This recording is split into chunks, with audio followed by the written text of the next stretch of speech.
हम करते हैं चिंता सबसे पहले आपके स्वास्थ्य की। कोरोना ने खड़ी की है एक चुनौती सारे विश्व के सामने, भारत के सामने।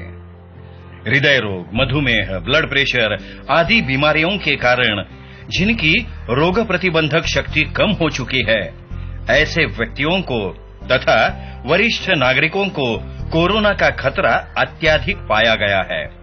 इसीलिए माधवबाग के हॉस्पिटल्स कोरोना संक्रमण की इस घड़ी में अपने रोगियों को सेवा प्रदान करने के लिए तैयार है।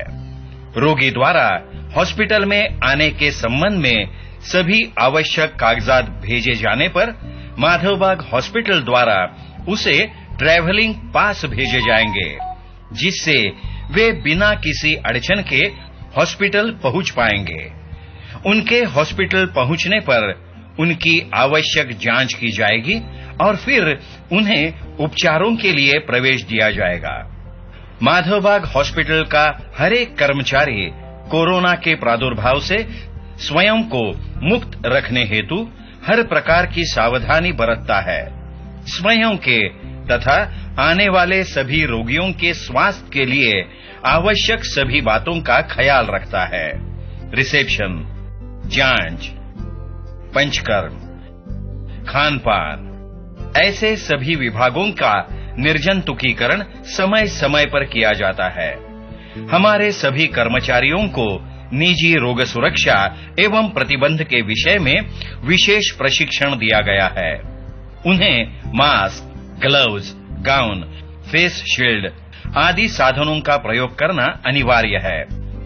आए हुए सभी रोगी तथा उनके साथ आए व्यक्ति को सामाजिक अंतर तथा मास्क लगाने के नियमों का पालन करना अनिवार्य होता है। जांच कक्ष, भोजन कक्ष जैसे स्थानों पर भीड़ न होने की खबरदारी ली जाती है। पंचकर्म के कारण स्वस्थ व्यक्ति तथा रोगियों की भी रोग प्रतिबंधक शक्ति में वृद्धि होती है। ऐसा कई अनुसंधानों में पाया गया है। माधवबाग के उपचारों में पंचकर्म एक प्रमुख भाग होने के कारण ये उपचार सभी के लिए उपयुक्त सिद्ध होते हैं। रोग प्रतिबंधक शक्ति बढ़ाने के लिए गुणकारी आयुर्वेदिक दवाइयां और लो कैलोरी एवं लो कार्ब डाइट किट भी लाभदायक होते हैं।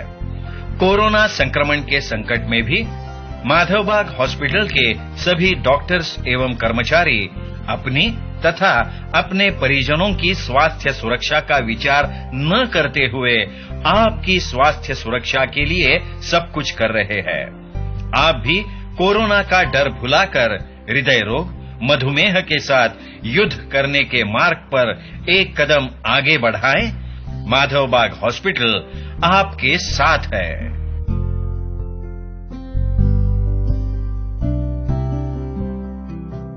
नमस्कार, यूएसएन हेलो डॉक्टर में आप सभी का स्वागत है। मैं हूं आपका होस्ट एनवी शर्मा। आज की इस रफ्तार भरी ज़िंदगी में, तेज़ रफ्तार वाली ज़िंदगी में बहुत सारी प्रॉब्लम्स आते हैं, बहुत सारी जो टेंशन्स है, स्ट्रेस है, ये सारी चीज़ें जो आती है इंसान के दिल में, लाइफ में, उससे वो ग्रसित हो जाता है और इससे धीरे धीरे ब्लड प्रेशर उसका बढ़ने लगता है। ये भी पॉसिबल है कि आजकल कोरोना की वजह से जो एक टेंशन, एक हिडन टेंशन है जिसको हम कह सकते हैं कि सब लोग इस बात को लेकर चिंतित है कि कहीं ये मैं इन्फेक्टेड ना हो जाऊं, और ये शायद जो सबकॉन्शियस लेवल पे जो टेंशन चलते रहता है उससे भी हाइपरटेंशन बढ़ता है।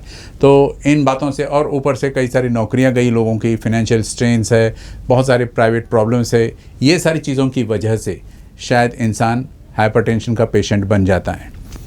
इसी के बारे में आज हम चर्चा करेंगे और इसके लिए आज हमने आमंत्रित किया है डॉक्टर अंजलि तिवारी को, जो माधवबाग हॉस्पिटल कोंडाली की ओपीडी हेड है, और इनसे हम बात करेंगे कि ब्लड प्रेशर क्या है और ब्लड प्रेशर से क्या समस्या आ सकती है, इससे और क्या क्या फेलियर्स हो सकते हैं और आगे चलकर इसका उपाय उपचार क्या है। सबसे पहले आपका स्वागत है मैडम। मैडम, जैसा कि मैं इंट्रोडक्शन बता रहा था कि बहुत सारे तनावग्रस्त पेशेंट्स जो है, इनका हाइपरटेंशन बढ़ने का एक ही कारण है कि कहीं ना कहीं स्ट्रेस्ड हो जाते हैं। तो आज हम बात करेंगे कि हाइपरटेंशन के टेंशन से कैसे आज़ादी पाए हम। तो सबसे पहले जानना चाहता हूँ कि सबसे पहले कि व्हाट इज़ हाइपरटेंशन। हाइपरटेंशन मतलब कि इसे वर्ड में ही देखिए है, हम जो बीपी बोलते हैं वो सिंपल हमारे बॉडी की जितनी भी ब्लड वेसल्स है, रक्त वाहिनी है, तो उसमें बहने वाला जो रक्त मतलब जो खून है उसका जो प्रेशर रक्त वाहिनी के ऊपर पड़ता है उसे ही हम ब्लड प्रेशर बोलते हैं जी। और इसे जब ये ब्लड प्रेशर बढ़ जाता है तब हम इसे हाइपरटेंशन बोलते हैं, मतलब बढ़ा हुआ ब्लड प्रेशर। हाइपर बढ़ा हुआ रहा तो हाइपरटेंशन, यही अगर नॉर्मल से कम हो जाता है तो उसे हम हाइपोटेंशन कहते हैं। अधिकतर मतलब हमें हम उसको लो ब्लड प्रेशर बोल सकते हैं। हाँ, लो ब्लड प्रेशर बोल सकते हैं। तो अधिकतर जो बीमारी के रूप में हमें दिखता है वो है हाइपरटेंशन जी, वही ज्यादा है। और जैसे अभी आपने जो बातें बोली उन्हीं सारी चीजों की वजह से हाइपरटेंशन होता है, मतलब स्ट्रेस, टेंशन, इन सब चीजों की वजह से। तो इन दोनों टेंशन में हाइपरटेंशन और हाइपोटेंशन में ज्यादा डेंजरस कौन सा हो जाता है? डेंजरस तो देखिए अपनी अपनी जगह पे दोनों हैं, लेकिन आमतौर पर जो हमें हाइपरटेंशन है वो ज्यादा देखने मिलता है लोगों में, क्योंकि हाइपोटेंशन है वो आपके नॉर्मल फिजियोलॉजी के हिसाब से भी कभी कभी हो जाता है। जैसे कि लॉन्ग टाइम तक किसी ने फास्ट उपवास वगैरह रखा है या फिर खाना नहीं खाते हैं या फिर डायरिया, लूज मोशन, वॉमिटिंग वगैरह हो गई है, तो इसकी वजह से भी बीपी थोड़ा लो हो जाता है या फिर कम हो जाता है। लेकिन इसके जो क्लिनिकल डायग्नोसिस होते हैं, मतलब हार्ट की वजह से अगर बीपी लो हुआ है तो ये काफी रिस्की हो जाता है, हाइपोटेंशन जिसे बोलेंगे। और यही हाइपरटेंशन जो है वो हमारी गलत लाइफस्टाइल, कोई अगर डिसीज है उसकी वजह से मतलब बीपी बढ़ना, तो ज्यादातर हमें जो दिखता है 70% वो हाइपरटेंशन ही देखने मिलता है। जी जी। एक बात जानना चाहता हूँ, जैसे कि आपने कहा ब्लड प्रेशर, चाहे वो हाइपरटेंशन हो या हाइपोटेंशन हो, ब्लड प्रेशर ना फ्लक्चुएट होते रहता है, मतलब कांस्टेंट नहीं रहता है। वन, सेकेंडली इसको हम अक्सर इग्नोर कर देते, हो सकता है शायद थोड़ी देर के बाद मैं बैठ जाऊँ, आराम करूँ तो ठीक हो जाएगा, और इसमें क्या रिस्क इन्वॉल्व है अगर हम इसको इग्नोर करते चले गए? देखिए बीपी जो है वो फ्लक्चुएट होता है जैसे कि आपने कहा, तो इसमें जो नॉर्मल कंडीशन है उसमें फ्लक्चुएट हो सकता है। जैसे कि अभी हम बैठे हैं, बैठे बैठे मेरा बीपी अगर अभी मेजर किया तो वो नॉर्मल आएगा, नॉर्मल ही आना चाहिए, क्योंकि रक्त अपने एक नॉर्मल प्रवाह से बह रहा है, हार्ट को प्रॉपर ब्लड मिल रहा है, हार्ट अपना काम कर रहा है। बट अगर आप एक्सर्ट होते हैं, आप भागते हैं या दौड़ते हैं, रनिंग करते हैं, तो ऑब्वियसली उस टाइम पे आपका बीपी बढ़ेगा, क्योंकि उस टाइम पे हार्ट का भी फंक्शन बढ़ रहा है, तो हार्ट को ज्यादा ब्लड चाहिए है। इसलिए जो आपकी ब्लड वेसल्स, रक्तवाहिनी होती है, वहां से ब्लड का फ्लो भी उतना फास्ट होगा, तो प्रेशर बढ़ सकता है, जो कि नॉर्मल है। और ऐसे ही किसी कंडीशन में जो मैंने पहले कहा कि बीपी कम हो सकता है, ये एक नॉर्मल चीज होती है। लेकिन अगर कोई व्यक्ति हैं जिन्हें ऐसा दिखाई देता है कि उन्होंने एक बार बीपी चेक किया तो 150/90 था, फिर उन्होंने एक बार चेक किया तो बीपी फिर नॉर्मल 120/80 था, फिर एक बार चेक किया तो वो 110/60 हो गया बीपी। हाँ, तो ये फ्लक्चुएट हो गया। तो इस फ्लक्चुएशन को हमें बहुत ही गंभीरता से लेने की जरूरत है, क्योंकि इसे हम नजरअंदाज करते हैं। इसकी वजह से ही आपने सुना होगा कि कई बार ऐसे सुनने मिलता है कि ये व्यक्ति रात में सोए थे और बाथरूम के लिए उठे थे शायद, तो उनको ब्रेन स्ट्रोक हो गया या फिर एकदम से अटैक आ गया। तो ये इसलिए होता है क्योंकि बीपी का जो पूरे दिन भर का एक अपना अलग ही साइकिल होता है, साइकिल बोलूंगी मैं उसको, क्योंकि साइकिल इसलिए जब आप सोते हैं तो बीपी कंपैरेटिवली कम रहेगा, जब आप सुबह में उठेंगे तब भी बीपी थोड़ा सा कम ही रहता है दिन के अपेक्षा, डे टाइम में। जब आप चलना फिरना शुरू करते हैं तो उस टाइम पे बीपी थोड़ा सा बढ़ता है।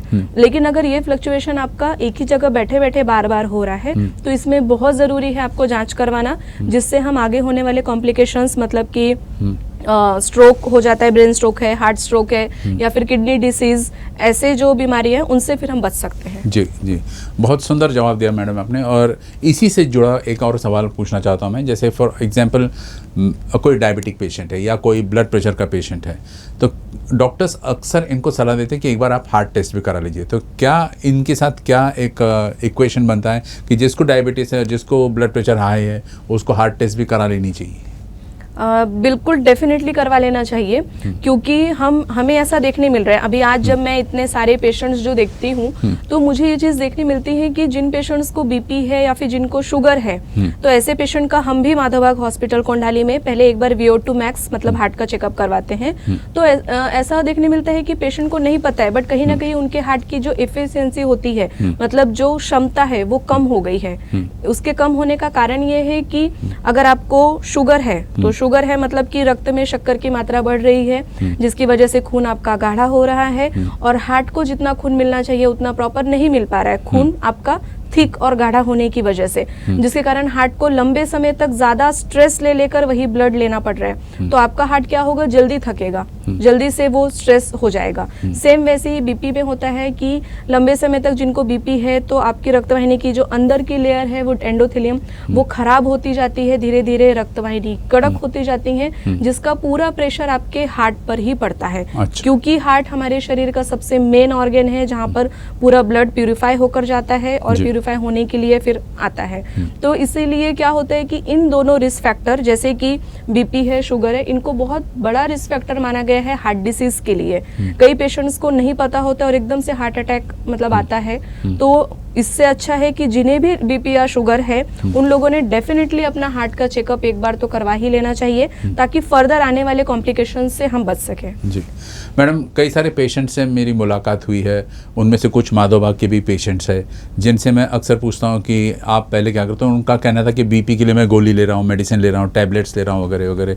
लेकिन जब से मैं माधोबाग गया तो तब से वहाँ पर प्रॉपर डाइट, प्राणायाम, योगा, एक्सरसाइज, प्रॉपर एक बैलेंस डाइट और भी कुछ तरीके हैं। ये माधोबाग में जब उसने अपनाया उस पेशेंट ने, उसके बाद उसको परमानेंटली गोलियां और टैबलेट्स, मेडिसिन जो भी वो बंद करने की आ गई। तो ऐसा क्या होता है माधोबाग में कि पेशेंट्स जो है वो परमानेंटली टैबलेट्स और मेडिसिन को इरेट कर देते हैं? देखिए मतलब परमानेंट मेडिसिन बंद होना ये हर एक की ख्वाहिश है। कोई नहीं चाहता कि मैं लाइफ टाइम कोई एक मेडिसिन जो है वो लेता रहूं या फिर मैं लाइफ टाइम किसी मेडिसिन पर डिपेंड रहूं। तो इसके लिए हम माधोबाग हॉस्पिटल कोंडाली में जो करते हैं वही है लाइफस्टाइल मॉडिफिकेशन। जिन कारणों से आपको बीपी हुआ है, शुगर हुआ है या कि हार्ट डिसीज हुआ है, तो उन कारणों को हम इरेज कर सकते हैं, हमेशा के लिए जो है वो स्टॉप कर सकते हैं। तो इसके लिए हम माधोबाग में एक पंचसूत्री चिकित्सा करते हैं, जिसमें सबसे पहला आता है पंचकर्मा। पंचकर्मा जो है ये आपका पूरा शरीर शोधन प्रक्रिया है, जिसमें आपकी रक्तवाहिनियों की हेल्थ को सुधारा जाता है, आपके बॉडी के अंदर जो टॉक्सिन्स है उनको निकाला जाता है, आपके हार्ट को स्ट्रेंथनिंग किया जाता है, मतलब कि हार्ट को स्ट्रॉन्ग करना और हार्ट को मजबूत बनाना, मसल्स को स्ट्रॉन्ग करना। और इसी के साथ अगर शुगर है तो आपके जो शुगर लेवल्स हैं उनको मेंटेन करना। तो ये सारी चीजें पंचकर्मा के द्वारा होती हैं। इसके बाद जो दूसरा इसमें आता है वो है इन्वेस्टिगेशन। इन्वेस्टिगेशन अगर मैं बीपी पेशेंट के लिए बोलूं, जैसे कि उन्हें लगा कि मेरा बीपी फ्लक्चुएट होता है, कभी कम कभी ज्यादा है, तो ऐसा जरूरी नहीं है कि उनको हाइपरटेंशन या उनको बीपी की बीमारी है। तो इसके लिए हमें इन्वेस्टिगेशन करना चाहिए, जिसमें आप सिंपल घर में SMBP बोलते हैं हम लोग जिसको, मतलब सिस्टमिक मॉनिटरिंग ऑफ बीपी। तो घर बैठे ही आप एवरी 3rd डे आपका बीपी चेक करिए और हमें इन्फॉर्म करिए जी, या कि आप नोट डाउन करके रखिए, तो फिर आप आके दिखाइए। तो उसमें हम एवरेज देखेंगे कि बीपी सच में कितना फ्लक्चुएट हो रहा है, और या कि फिर एक ABPM नाम की मशीन होती है, एम्बुलेटरी ब्लड प्रेशर मॉनिटरिंग। तो अगर आप उस मशीन को भी 24 घंटे तक अपने हाथ पर लगा के रखते हैं तो पूरा 48 रीडिंग्स आपकी आती हैं, सोते समय, चलते समय, बाकी पूरे रूटीन्स में। तो उससे भी हमें पता चल जाएगा कि सच में आपको ब्लड प्रेशर है, बीपी जो है वो हाइपरटेंसिव इसमें है, या फिर ये जस्ट एक व्हाइट कोट बीपी है। व्हाइट कोट बीपी मतलब कि हाँ, मतलब कि आप जैसे हॉस्पिटल गए इसलिए बीपी बढ़ गया। अच्छा, हम कई बार देखते हैं साइकोलॉजिकल इफेक्ट होता है। साइकोलॉजिकल कई लोगों का होता है, हॉस्पिटल में पैर रखा कि बीपी शूट हो जाता है, वही घर जाएंगे तो बीपी नॉर्मल दिखेगा। तो ये सारी चीजें आप इस इन्वेस्टिगेशन से देख सकते हैं। तीसरा फिर इसमें आता है कि पेशेंट का जो हम लोग डाइट करवाते हैं। डाइट बीपी पेशेंट में बहुत जरूरी है। बीपी होने के कुछ कारण है, जिसमें से एक कारण है आहार हमारा। हम देखते हैं कि इंडियन जो थाली है, इंडियन फूड है, उसमें सॉल्ट का इसका यूज बहुत ज्यादा होता है, जो हमें लगभग 1 से 1.5 ग्राम यूज करना चाहिए, हम लगभग 10 टाइम्स यूज करते हैं। मतलब कि हमारी बॉडी में सोडियम का प्रमाण इतना बढ़ जाता है। सोडियम क्या करता है, पानी को धारण करना या फिर पानी को पकड़ के रखना। अभी मैंने एक कटोरी में यहाँ पे नमक लिया और उसको रख दिया, थोड़ी देर में वो नमक गीला हो जाता है। हाँ, क्योंकि वो पानी को अपनी तरफ खींच के रखता है। तो ऐसे ही शरीर में भी अगर नमक की मात्रा ज्यादा हो गई तो वो पानी को पकड़ के रखेगी, जिससे पैरों में सूजन दिखती है, शरीर का वॉल्यूम बढ़ जाता है और बीपी होगा। तो इसीलिए माधोबाग में जो हमने डाइट किट यहाँ पे स्टार्ट किया है, उसमें लो सोडियम है, हाई पोटेशियम है, जो आपके बीपी को कंट्रोल करेगा। साथ ही साथ इसमें कुछ अच्छे माइक्रो न्यूट्रिएंट्स है, जो आपके बॉडी में सभी जो फैक्टर्स है उनको अच्छा रखेंगे। इसके साथ में जो चौथा आता है वो है मेडिसिन्स है, मतलब कि पेशेंट को साइड इफेक्ट रहित हर्बल मेडिसिन्स जो हम स्टार्ट करते हैं वो भी आपके पोटेशियम लेवल को मेंटेन रखती हैं, ब्लड वेसल्स को अच्छा करती हैं। और लास्ट जो इसमें आता है वो है आपका व्यायाम, योगा और प्राणायाम, क्योंकि हम देख रहे हैं कि स्ट्रेस जो है वो दिनों दिन इतना बढ़ता जा रहा है जो आज हर एक बीमारी के लिए, सिर्फ बीपी ही नहीं, हर एक बीमारी के लिए एक बहुत बड़ा कारण बन चुका है। सो आपको बहुत ही अच्छे से एक्सरसाइज और उसके साथ में प्राणायाम करना बहुत ज़रूरी है। तो हम पेशेंट को वो भी यहाँ पर माधवबाग हॉस्पिटल कुंडाली में रहते समय सुबह 4 बजे से हम ये सारा रूटीन स्टार्ट करते हैं। तो ये सारी चीज़ें वहाँ पर हम करवाते हैं और पेशेंट जब हॉस्पिटल आते हैं तो बहुत ही अच्छे से सारी चीज़ें फॉलो करते हैं और इसीलिए फिर उन्हें रिजल्ट भी देखने मिलता है। जब रिजल्ट मिलेगा तो डेफिनेटली हम उसी चीज़ को बार बार करना चाहेंगे। तो इस प्रकार माधवबाग हॉस्पिटल में जो बीपी है उसके लिए ये पंचसूत्री चिकित्सा की जाती है जो कि संपूर्ण हृदय शुद्धिकरण के अंडर आती है। जी, बहुत खूब मैडम।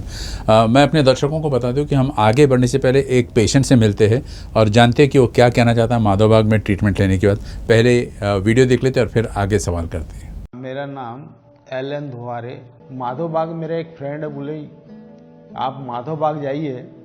मेरे जीजा जी यहाँ पे थे तो वो बोले 10-15 साल हो गए, उनको कुछ नहीं हुआ।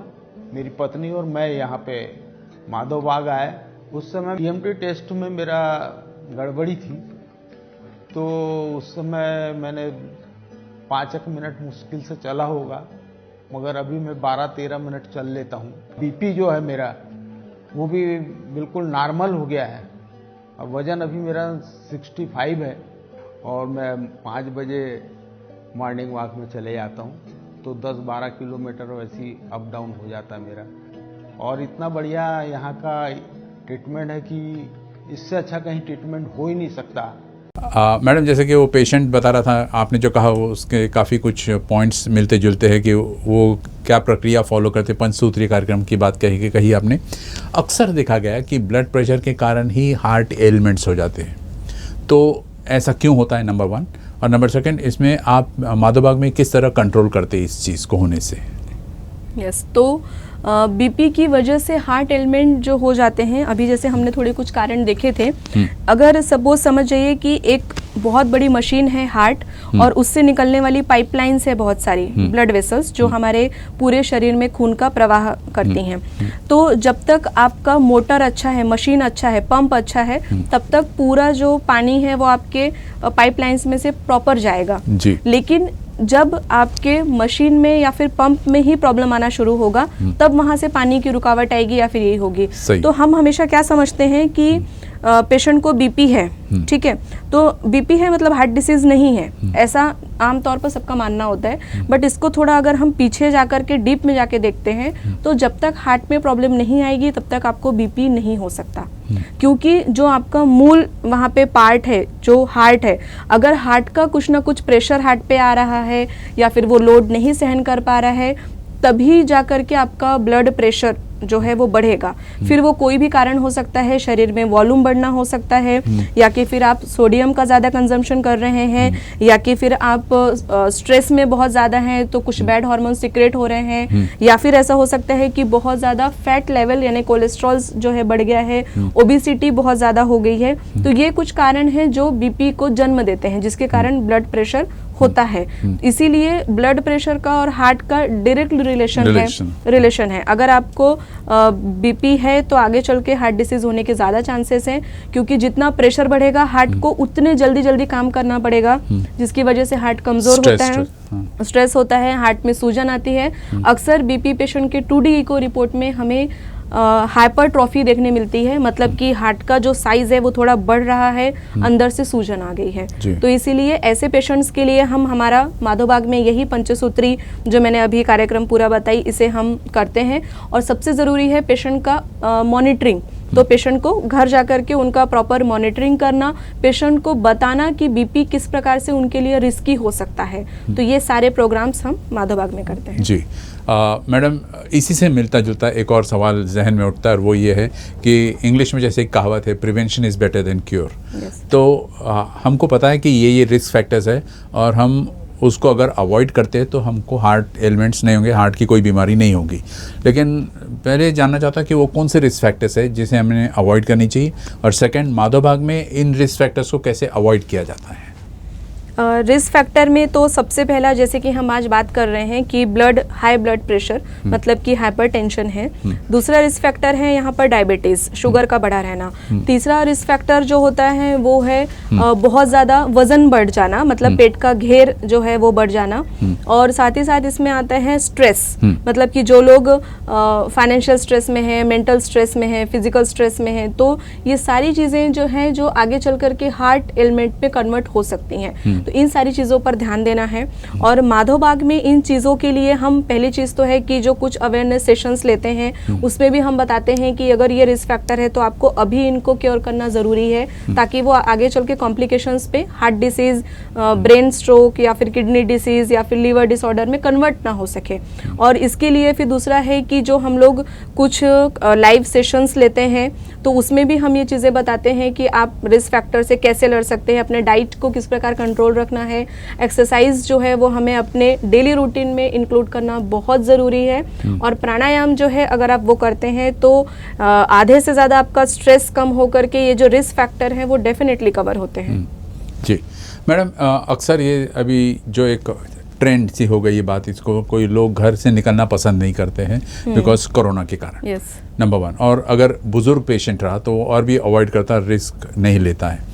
तो क्या ऐसा कोई प्रोग्राम है माधव बाग में कि आप उनको घर बैठे सलाह मशवरा दे सकते हो, नंबर 1। नंबर 2, ऐसे कोई ऐप्स या कुछ डेवलप किया आपने जिससे वो अपने प्रॉब्लम्स अपलोड कर ले उस पर और आप तक पहुंचा दे और आपके एक्सपर्ट्स जो उस पर बात करेंगे, सेकंड। और थर्ड, ये सुना ये भी है कि आपकी इम्यूनिटी पावर जो अगर कम हो जाती है तो उसको इसके थ्रू मॉनिटर किया जा सकता है, तो इसके बारे में ज़रा जानकारी। आप जो जैसे आपने कहा कि ये बात तो सही है, अभी जो कोरोना का सारी चीज़ें शुरू हैं और इस पेंडेमिक में घर से तो कोई निकलना नहीं चाहता और निकलना सेफ भी नहीं है। साथ ही साथ हॉस्पिटल जाने में तो और ज़्यादा रिस्क है। तो इसके लिए मैं कहूँगी माधव बाग हॉस्पिटल ने एक बहुत ही अच्छा स्टेप चालू किया है जो है MIB पल्स ऐप के द्वारा। तो ये जो MIB पल्स ऐप है ये आपके लिए एक हेल्थ मॉनिटर ऐप है। आप घर बैठे ही, मतलब पेशेंट चाहे तो वो घर बैठे ही अपने सारे रिपोर्ट्स अपलोड कर सकते हैं जिसे डायरेक्टली डॉक्टर्स ही यहाँ से मॉनिटर करते हैं। घर बैठे बैठे पेशेंट्स के सारे पैरामीटर, फिर वो BP है, वेट है, एब्डोमेन गर्थ है, उनके डेली की शुगर्स हैं, वो मेडिसिन क्या ले रहे हैं, वो डाइट क्या ले रहे हैं, सारी चीज़ें वो उसमें अपलोड कर सकते हैं और उसे फिर डॉक्टर्स वैसे मॉनिटर करते हैं। इसी के साथ साथ जैसे कोई डायबिटीज़ के पेशेंट है तो फिर उनको डायबिटीज़ रिलेटेड कुछ वीडियोस या फिर कुछ लाइव कॉन्फ्रेंस हम अटेंड करने के लिए बोलते हैं, जिससे पेशेंट घर पे उसको समझकर उस हिसाब से सारी चीज़ें कर सकें।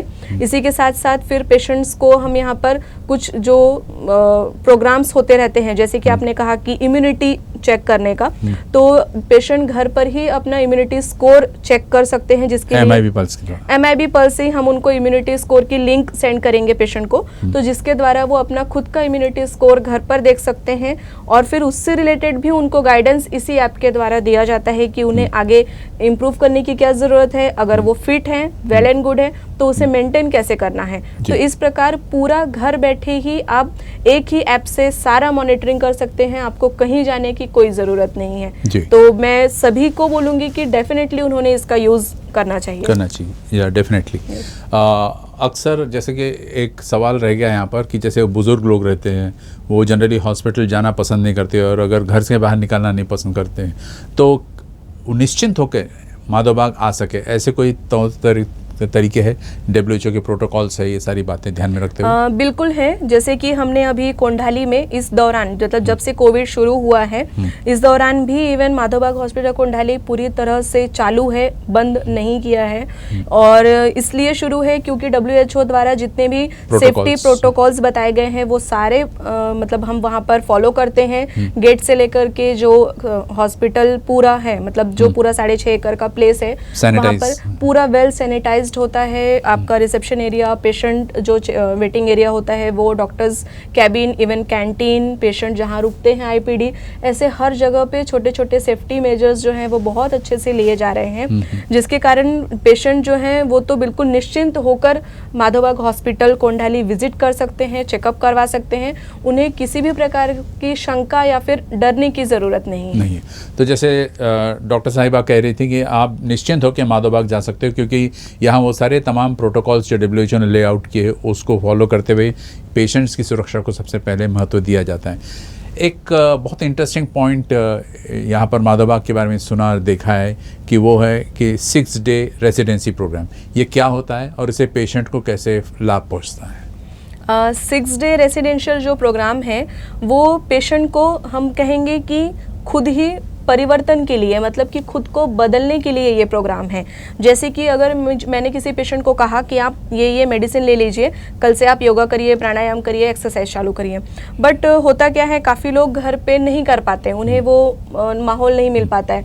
तो जब हम पेशेंट को यहाँ 6 डेज रेसिडेंशियल ट्रीटमेंट के लिए एडमिट करते हैं हॉस्पिटल में, तो पेशेंट को हम यहाँ पर अपने अनुसार जो जो उनके लिए योग्य चीज़ें हैं वैसे ढालने की कोशिश करते हैं। जैसे कि सुबह 4 बजे उठना, फिर उनका दिनचर्या होना, फिर योगा प्राणायाम सेशन होता है, मॉर्निंग वॉक होता है, और सारी चीज़ें जो है वो डॉक्टर के फुल सुपरविजन में ही होती हैं। उसके साथ ही साथ फिर पेशेंट को जो डाइट प्लान है, जैसे अभी मैंने डाइट किट पेशेंट को दे दिया लेने के लिए, बट हॉस्पिटल में रहते समय हम वहाँ पर पेशेंट को डिमॉन्स्ट्रेशन करके दिखाते हैं, बताते हैं कि वो आपको कुक कैसे करना है, ज़ीरो ऑयल कुकिंग क्या है या फिर लेस ऑयल कुकिंग कैसी होती है, लो कार्ब्स क्या होता है। तो इस 6 दिन के जो ट्रीटमेंट होती है रहिवासी जो चिकित्सा है, उसमें पेशेंट को पूरी तरह से ऐसा फिट कर दिया जाता है कि जिससे वो अपना खुद का आहार, व्यायाम, मेडिसिन्स हैं, और साथ ही साथ जो हम यहाँ पे पंचकर्म करवाते हैं पेशेंट का, तो इन सब का जो पूरा फुल बेनिफिट है वो लेकर घर जाकर वो उसी को वैसे ही फॉलो करे।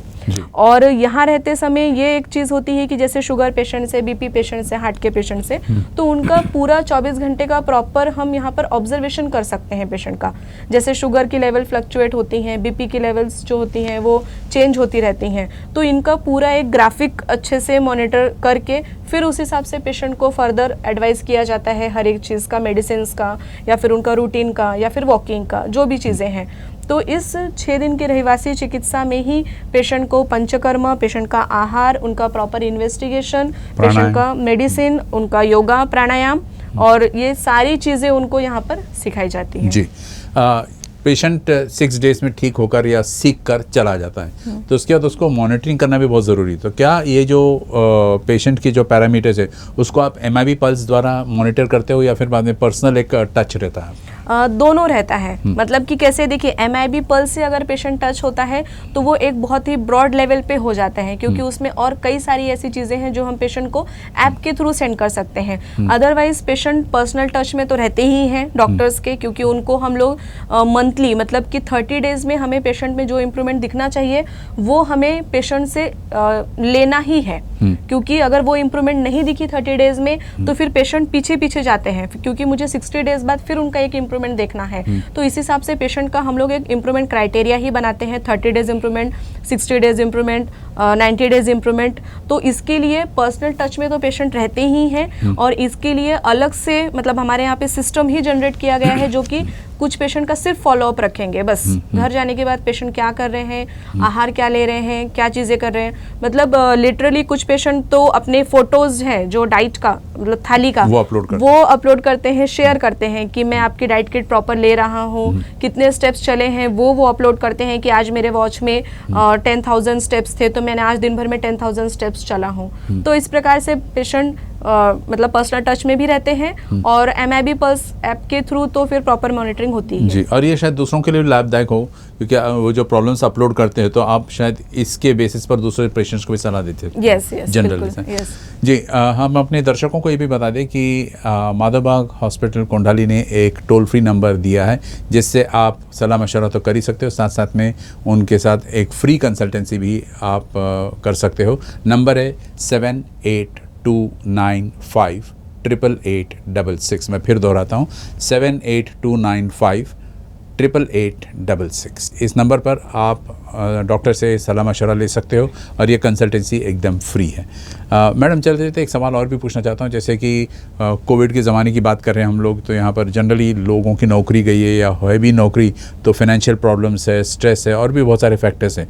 तो क्या माधोबाग की तरफ से कोई ऐसा मेडिकल लोन या कुछ ऐसी फैसिलिटीज़ है जिससे कि पेशेंट आपके जो फीस है उसको ग्रेजुअली लेकिन कंप्लीट कर सके? यस बिल्कुल है, क्योंकि ये जो समय अभी चल रहा है हम सब देख रहे हैं, तो इसमें माधोबाग ने एक लिक्विलोन प्रोसीजर जो है वो स्टार्ट की है, जिसमें पेशेंट को मतलब एक लोन थ्रू दिया जाता है। उसमें पेशेंट को इंटरेस्ट वगैरह नहीं पे करना होता है और वो इंस्टॉलमेंट बेसिस पे रहता है। तो पहली तो वो चीज़ हो गई है।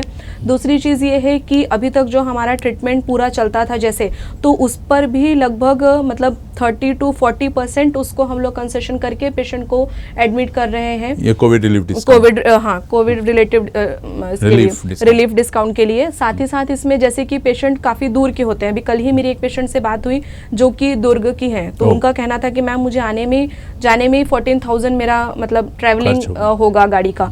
तो ऐसे पेशेंट के लिए भी हम कुछ अलग जो फैसिलिटीज़ हैं उनको दे सकते हैं, तो वो भी हम डेफिनेटली उनको हेल्प करते हैं। ट्रैवलिंग जो पास है वो दिलवाकर या फिर यहाँ आने के बाद उनको कुछ उस पर रिलीफ करके। और इसमें एक और चीज़ है कि जो लोग ऑलरेडी बीपीएल इसमें है, मतलब कि लो इनकम है, बीपीएल है या फिर रोज़ मजदूरी जैसे हम बोलेंगे करते हैं, तो उनके लिए तो ऑलरेडी बहुत अच्छी जो राहत है वो उनके प्लान्स में माधोबाग हॉस्पिटल में दी जाती है।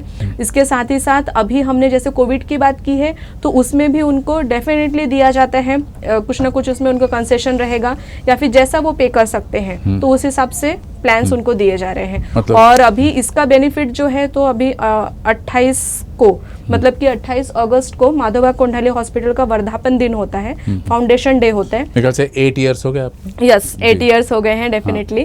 तो इसके निमित्त हमने क्या स्टार्ट किया है, एक हम पूरा साप्ताहिक मतलब ये कर रहे हैं, सेलिब्रेट कर रहे हैं कार्यक्रम, जिसमें पेशेंट्स को और अच्छा हम बुला सकें या फिर पेशेंट MIB पल्स के थ्रू हमसे कांटेक्ट कर सके, और इसमें भी पेशेंट को और कुछ जो हम बोलेंगे कि सहूलत या फिर और कुछ उनको उसमें राहत दे सके, तो उसी के लिए स्पेसिफिक ये हम वीक सेलिब्रेट कर रहे हैं। बहुत बढ़िया। तो पेशेंट्स ने इसका जरूर फायदा लेना चाहिए। जी जी। Madam we are running out of time, एक शॉर्ट मैसेज। मैसेज ये है कि जो कोरोना अभी शुरू है या फिर पेंडेमिक जो है, तो ऐसी चीज़ें तो हमेशा हर साल आती ही रहेंगी। सबसे ज़रूरी है कि आपको हमेशा अपने हेल्थ का ही ध्यान देना है, फिर चाहे वो BP हो, शुगर हो, हार्ट डिसीज़ हो, कोई भी चीज़ हो, आप अगर खुद को हेल्दी रखते हैं तो ऐसे कई सारे वायरस, ऐसे कई सारे जो डिसीज़ हैं आप उससे लड़ सकते हैं। और उससे लड़ने के लिए जैसे अभी माधोबाग ने MIB पल्स ऐप स्टार्ट किया है, तो आप इसका पूरा यूज़ ले सकते हैं। Thank you very much madam, it was a pleasure talking to you. Thank you. मेरा नाम दीपक खरे है।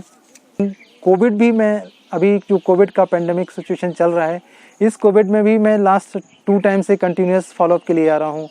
माधोबाग ने उस टाइम पे सारा प्रिकॉशंस लिए हुए हैं टिल गेट से, जैसे गेट पे एंट्री करते हैं तो गेट पे आपका टेम्परेचर मॉनिटरिंग करते हैं, आपका हैंड सैनिटाइजर कराया जाता है, आपकी गाड़ी का कंप्लीट सैनिटाइजेशन होता है, आपको मास्क कंपलसरी पहनना है, ड्यूरिंग द आपका एडमिशन आपको ग्लव्स यूज़ करने हैं, फ्रिक्वेंटली आपको सैनिटाइज करना है दैट।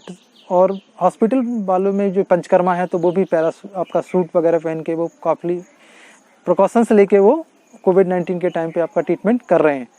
सो ओवरऑल अगर देखा जाए तो मैं कम्प्लीटली सेटिस्फाई हूँ माधोबाग से। माधोबाग का चाहे आप स्टाफ हो, एक स्टाफ बहुत ही अच्छा है, बहुत ही हेल्प हो, आप कभी भी बात करो आपको कम्प्लीटली सपोर्ट मिलता है और बहुत ही पोलाइट तरीके से बात करते हैं। That is very good. आधा पेशेंट तो कह सकते हैं कि इसी नेचर के कारण ठीक हो जाता है। और जो एटमॉस्फेयर है माधोबाग का वो भी बहुत अच्छा है, ग्रीन, काम, पीस। तो पेशेंट जो आता है वहाँ पे वो यहाँ से 100% मेरे हिसाब से तो कम्प्लीटली रिकवर होके ही जाता है। So I am very thankful to Madhavbaug and Madhavbaug team. So thank you.